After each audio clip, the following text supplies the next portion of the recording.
Oi, seja muito bem-vindo ao canal. Eu sou o Jonas Passos Clemente, sou presbítero no Ministério Árvore da Vida e hoje eu gostaria de conversar com vocês a respeito da Palavra de Deus. Queria te fazer uma pergunta antes da gente começar. Você já se arrependeu hoje?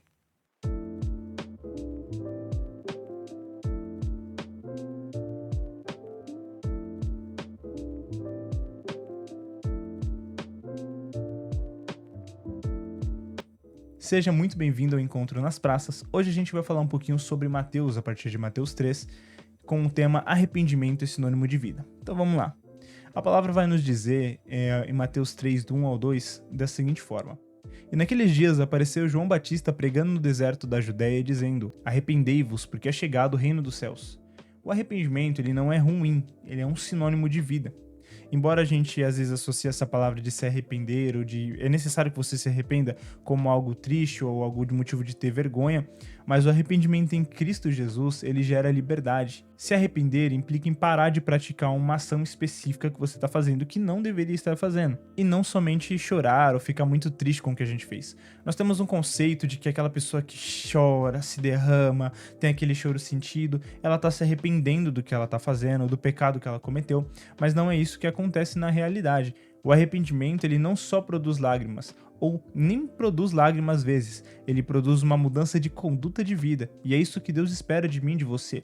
O embasamento disso que eu tô te falando está em Hebreus 12, 16 e 17, que diz assim: Nem haja impuro ou profano como foi Esaú, o qual por um repasto vendeu seu direito de primogenitura, ou seja, aquele prato de lentilha. Pois sabeis também que posteriormente, querendo herdar a bênção, foi rejeitado, pois não achou lugar de arrependimento, embora com lágrimas o tivesse buscado. Então chorar, ficar triste, eu pequei, eu não deveria ter pecado, e começa a chorar, se derrama, não é necessariamente dizer que você se arrependeu, e Deus ele conhece o nosso coração e sabe se o arrependimento é genuíno ou não. O Senhor ele conhece o nosso coração e ele como homem nos deu todas as ferramentas necessárias e como Deus continua as dando para que nós nos livremos do pecado para poder ter um arrependimento genuíno, porque é isso que o Senhor espera de nós. Muitas vezes a gente faz todo aquele papelão de chorar, de ficar triste, para que outras pessoas vejam, para ver como a gente se arrepende, como nós queremos santificação, ou porque nós queremos dizer para nós mesmos, como eu sou uma vítima, eu pequei, eu errei de novo, sendo que o Senhor nos chama para a responsabilidade de ativamente lutar contra o pecado e se arrepender genuinamente, e isso gera vida em nós. Um exemplo da diferenciação entre você realmente se arrepender e desejar ser salvo e você se arrepender por aparência está descrito em 1 Samuel 15, 26, 30. Diz assim: Eu não voltarei com você, respondeu Samuel.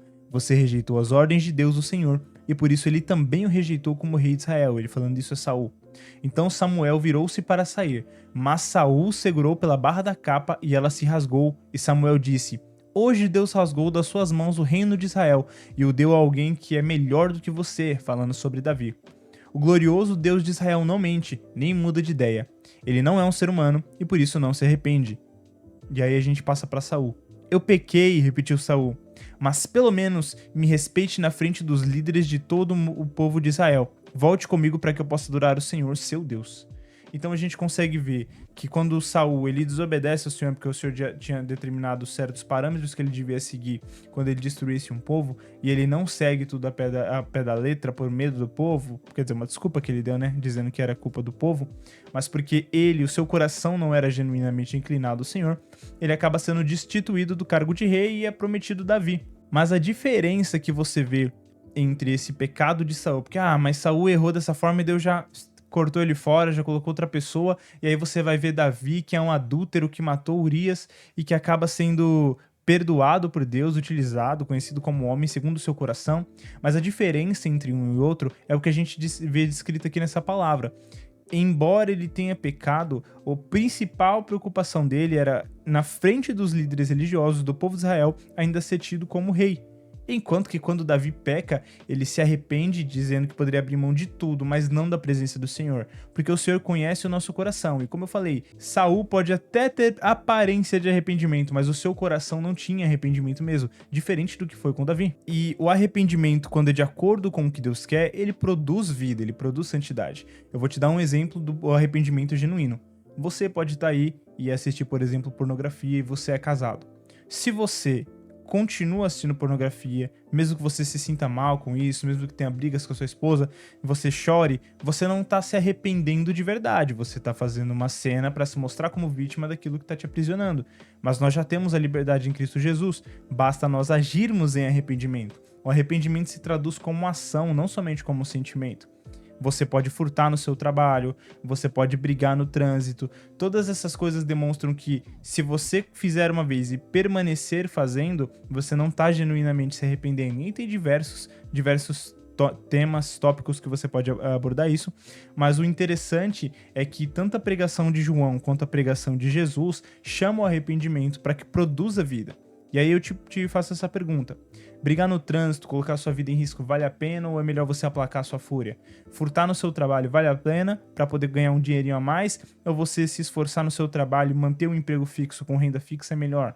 Assistir pornografia no casamento está tudo bem? Ou será que quando a sua esposa descobrir não vai ter briga, pode até causar uma separação? São coisas que não valem a pena e é por isso que o Senhor nos convida ao arrependimento. Mateus 3, 7 e 8 diz assim, João Batista falando, e vendo ele, muitos dos fariseus e dos saduceus que viam seu batismo, dizia-lhes, raça de víboras, quem vos ensinou a fugir da ira futura? Produzi, pois, frutos dignos de arrependimento. Você pode ver que ele faz essa alegoria com frutos, porque uma árvore ela precisa, primeiramente, ter raízes profundas, então eu e você precisamos ter raízes profundas no Evangelho e em Cristo Jesus para poder se arrepender, e desse arrependimento genuíno saíram frutos que evidenciam que você se arrependeu, que você já não é mais a mesma pessoa, e isso vai gerar vida em você e na sua família, amigos, todos que estão ao seu redor. E nós precisamos trazer isso para a realidade, porque Cristo não é qualquer coisa, Cristo é maravilhoso, Cristo é grande, é poderoso, e ele é digno de um arrependimento genuíno, não de chegar na cara dele e começar a mentir e fingir achando que tá tudo bem. O Senhor deseja corações genuínos, verdadeiros. Ele entende se você pecar, não endossa o seu pecado, mas se você se arrepender, ele pode transformar a sua situação em vida. Se você não quiser se arrepender, ele vai compreender o seu pecado e de qualquer forma vai te condenar, porque você está escolhendo viver ativamente contra a sua vontade. Mateus 3,11 diz, e eu em verdade vos batizo com água para o arrependimento, João falando, mas aquele que vem após mim é mais poderoso do que eu, não sou digno de levar as suas sandálias, ele vos batizará com o Espírito Santo e com fogo. E muitas vezes a gente banaliza a presença do Senhor como se fosse qualquer coisa, como se fosse um cara que vai perdoar tudo, tá tudo bem, acontece, só que não é assim. O Senhor Todo-Poderoso deseja nosso arrependimento e nós temos que honrar aquele que nós afirmamos ser o nosso Deus. Os prazeres dessa vida muitas vezes vêm à custa dos outros, e é por isso que o Senhor nos instrui ao arrependimento. Não é uma coisa ruim, não é uma coisa triste, porque se você procurar hoje um local de arrependimento, você não vai ser rejeitado por Deus. Como eu disse, não é fácil você abrir mão das coisas que você deseja, dos seus prazeres carnais, mesmo que é detrimento, em custa dos outros, mas aquele que vencer e alcançar o arrependimento vai ter algo muito bom prometido. Mateus 4, 16 e 17 diz, o povo que estava sentado em trevas, nós, viu uma grande luz, e os que estavam sentados na região e sombra da morte a luz raiou, e essa luz é Cristo. Desde então, começou Jesus a pregar e dizer, arrependei-vos. Mas por quê? Porque é chegado o reino dos céus. Então o arrependimento é uma passagem para o reino dos céus, para o reino de Deus. E eu te pergunto, cara, tem coisa melhor que o reino de Deus? Tem coisa mais interessante do que estar de acordo com o que o Senhor quer? De viver num local onde não tem mais dor, mais tristeza, mais choro, nada, nenhum sofrimento? Ou será que vale a pena continuar vivendo como a gente quer aqui nessa terra, morrer e passar uma eternidade condenado? Esse reino é um reino em que todo que é mal cai e prevalece a vida. E aí eu pergunto pra você, vale a pena continuar da mesma forma que você está vivendo?